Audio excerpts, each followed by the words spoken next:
Hello everyone and welcome to the American Motors Guy.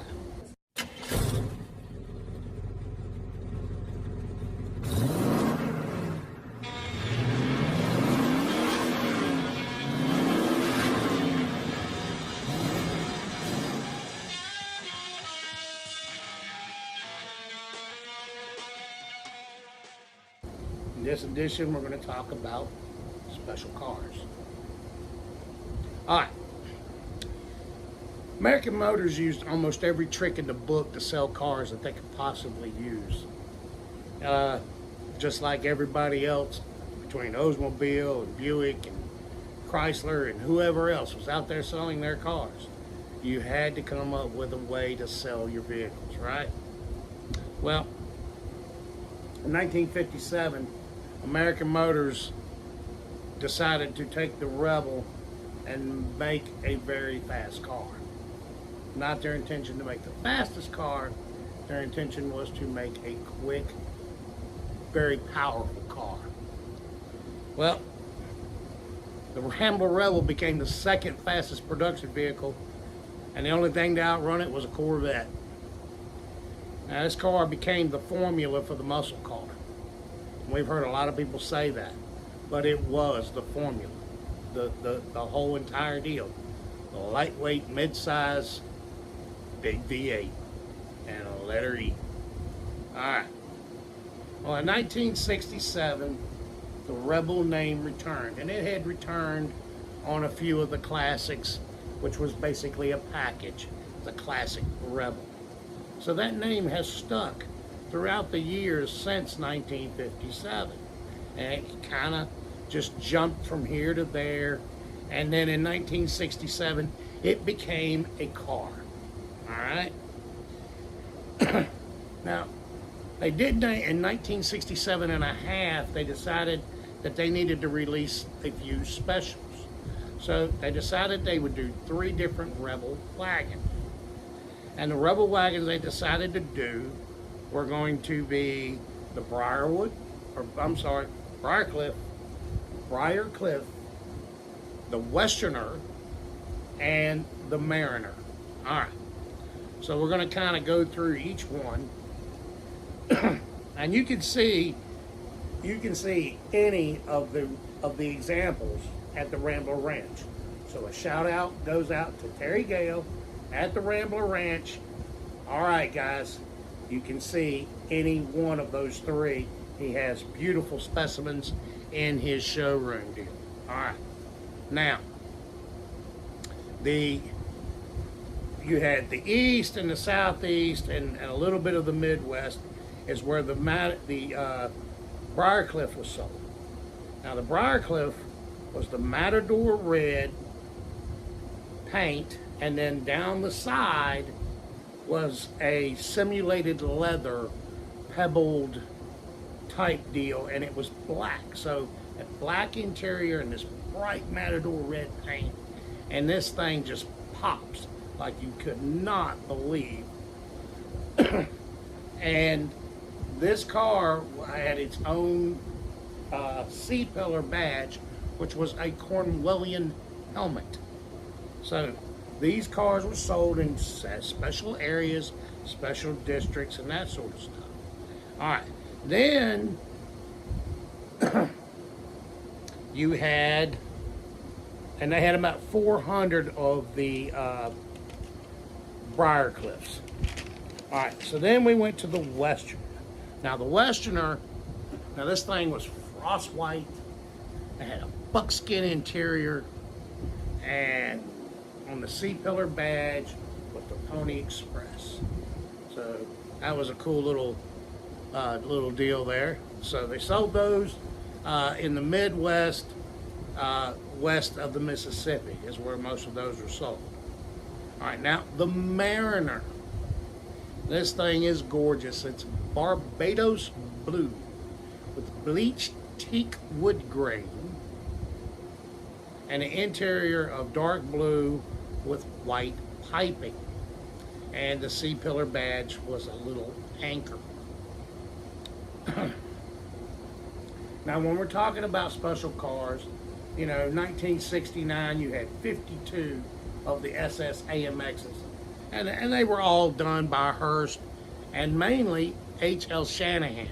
For those of you who don't know, H.L., which was Shirley Shanahan's first husband, he's the one who made those SS AMXs.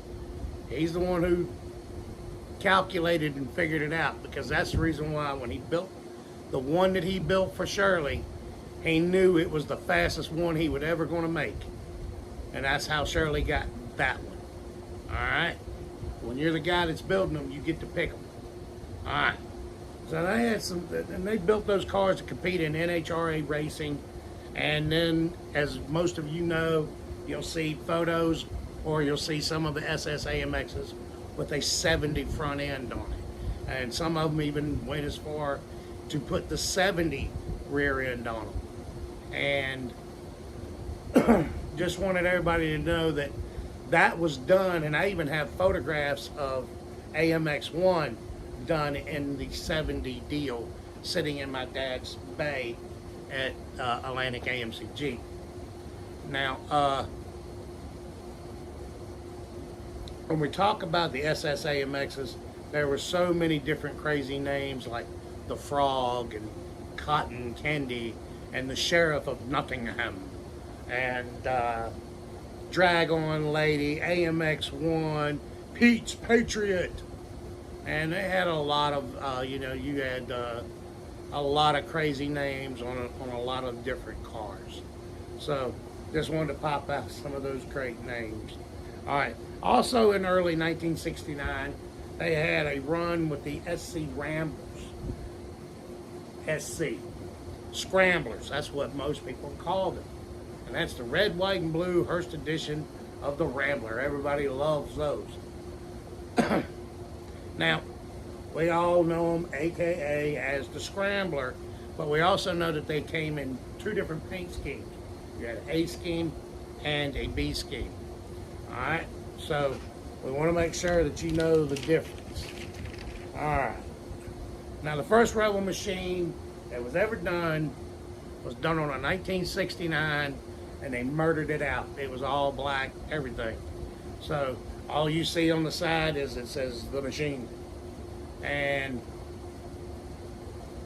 didn't really take off. I think the red, white, and blue. And they couldn't really sell them when they built them.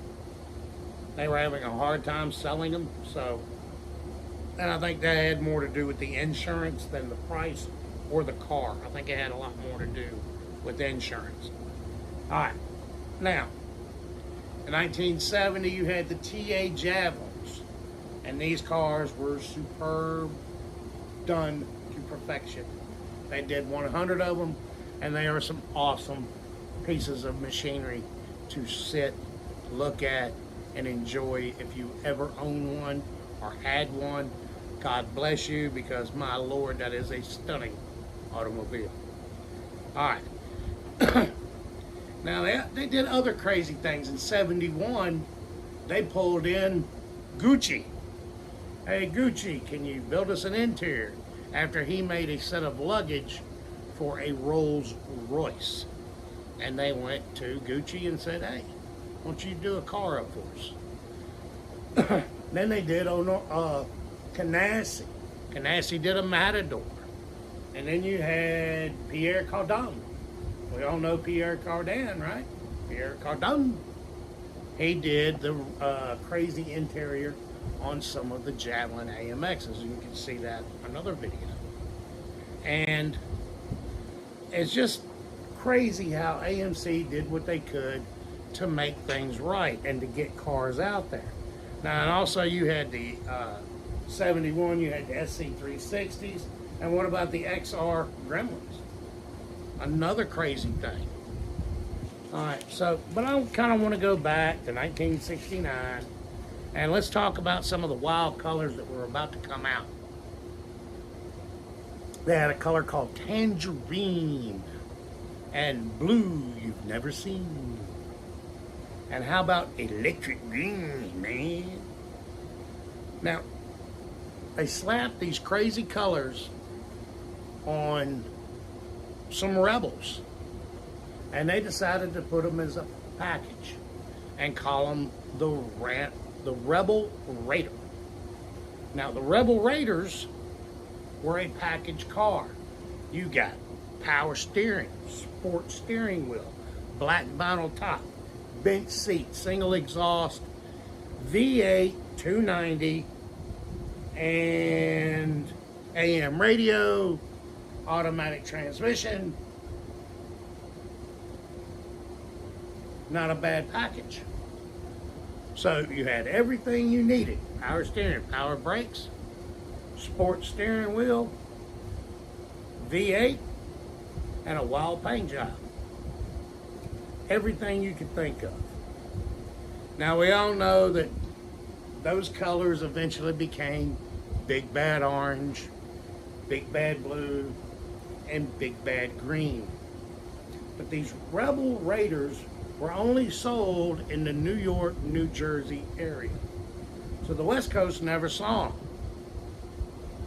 Well, if you happen to come along one or see one, know what you're looking at. And no, it's not just a Rebel that was painted a crazy color. They were actually from the factory that particular way. All right, now we want to get into some other crazy things, but I want to make sure that you see examples of all of these cars. Now, I want to remind everyone to like, subscribe, and hey, share these videos. Not only that, y'all, I need comments. All right? You know, Papa, you can't polish a turd.